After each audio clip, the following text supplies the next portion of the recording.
indiarealitytv.com।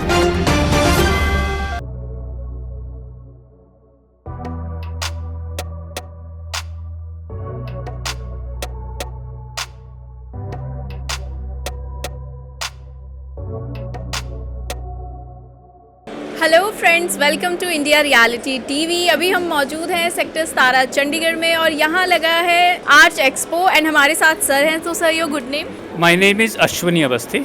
Okay sir, so basically आप हमें बता सकते हैं आपका ब्रांड क्या है, किस चीज़ में आप डील करते हैं? एंड देखिए, सबसे पहले तो मैं अपनी कंपनी का नाम बता दूं, Ashwani Awasthi from Meenakshi polymers private limited, Gurugram, Haryana. मैं Ashwani Awasthi, senior manager sales and marketing.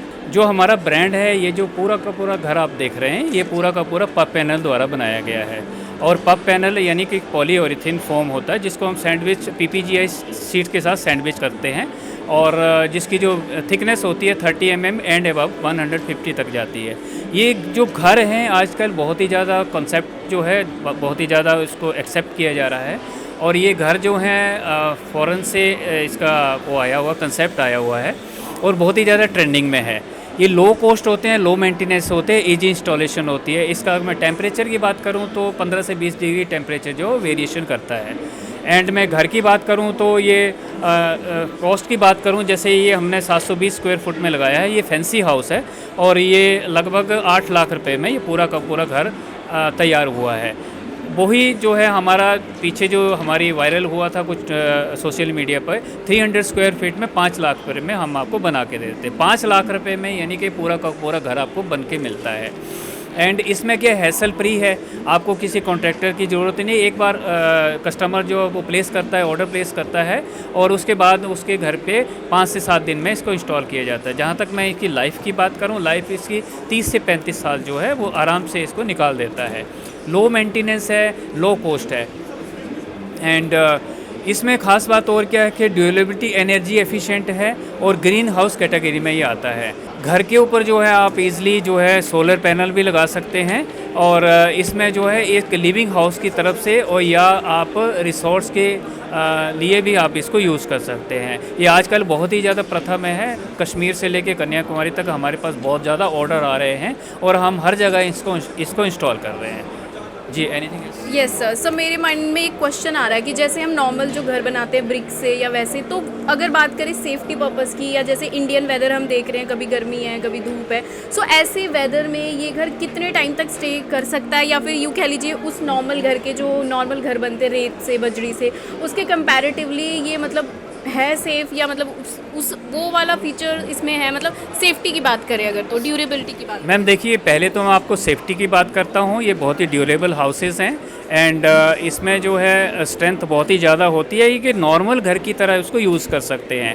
And weather की बात करूँ तो ऑल वेदर कंपैटिबल है, किसी भी वेदर में इसको इंस्टॉल किया जा सकता है। कश्मीर में भी इंस्टॉलेशन होती है, चेन्नई में भी इंस्टॉलेशन है, जहाँ पे वेदर कंडीशन काफ़ी रिजिड रहती हैं। एंड टोटल ये नॉर्मल हाउस है और सेफ्टी के लिए भी ये बहुत अच्छा हाउस है।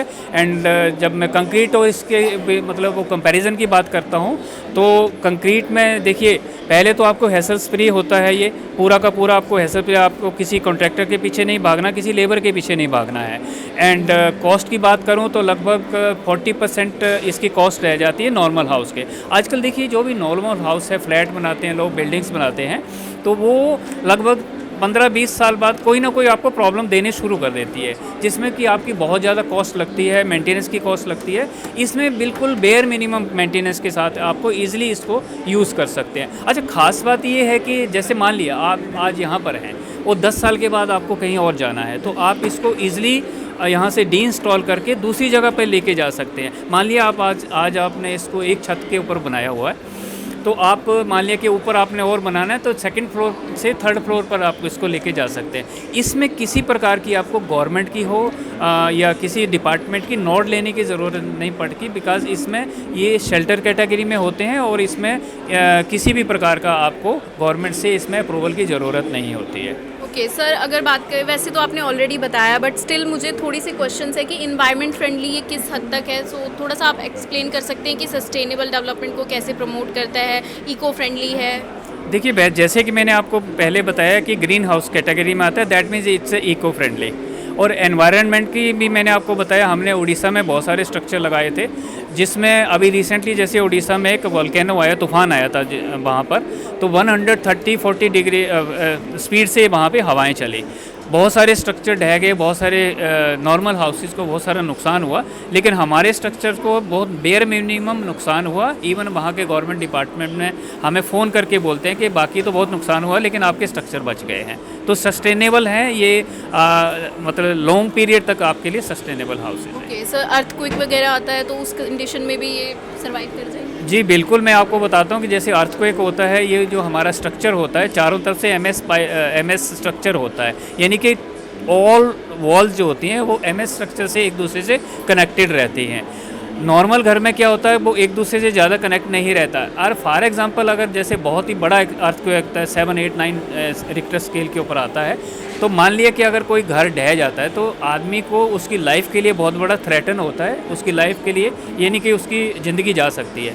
लेकिन अगर मान लिया कि यहाँ पे ये गिर भी जाता है उस स्थिति में, तो ज़्यादा से ज़्यादा इंसान को जो थोड़ा सा घाव आएगा, बाउंड आएगा, लेकिन उसकी लाइफ बच जाएगी। Okay sir, that's it from my side. Thank you so much for your time. Thank you. IndiaRealtyTV.com